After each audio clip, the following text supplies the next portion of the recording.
Thank you very much, Chair. Dear colleagues, this budget deal is historic for so many reasons. Because for the first time, we have a rule of law mechanism.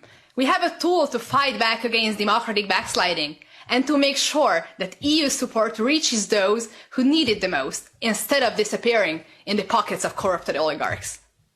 But our work is not done yet. We need to continue to be the voice of our citizens who witness the abuse of EU funds up close day by day and who have spent years calling on Europe to finally do something about it. We need to make sure that Europe continues to listen to them. This rule of law mechanism is not only a piece of legislation.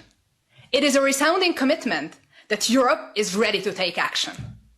Let me tell you, action could not be more urgent. I am sitting here in Budapest, where every day there is a new scandal breaking.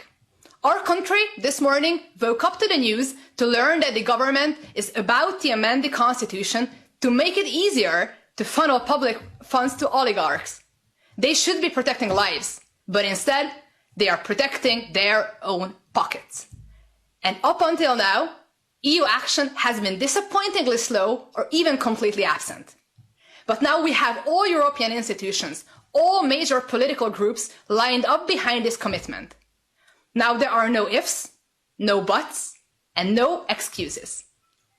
And let us remember, a few years ago, such a rule of law mechanism or new own resources only existed in the visions that were outlined by my fellow MEPs Guy Verhofstadt or Sophie in 't Veld at the plenary of the Parliament.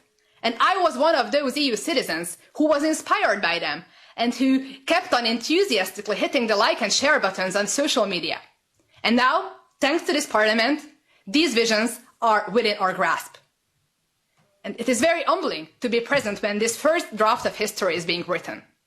This budget shows the stark difference between those who bet against the European project and those who never stopped believing in it.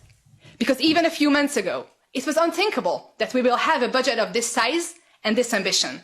And this was the bad of European populists. They have written the EU off. They believed that European democracy is losing and the future is creeping authoritarianism from Russia, China, or even Donald Trump's United States. But they were completely wrong.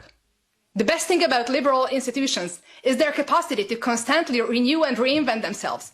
And this is why Europe always rebounds. And this is why those writing us off could not be more mistaken.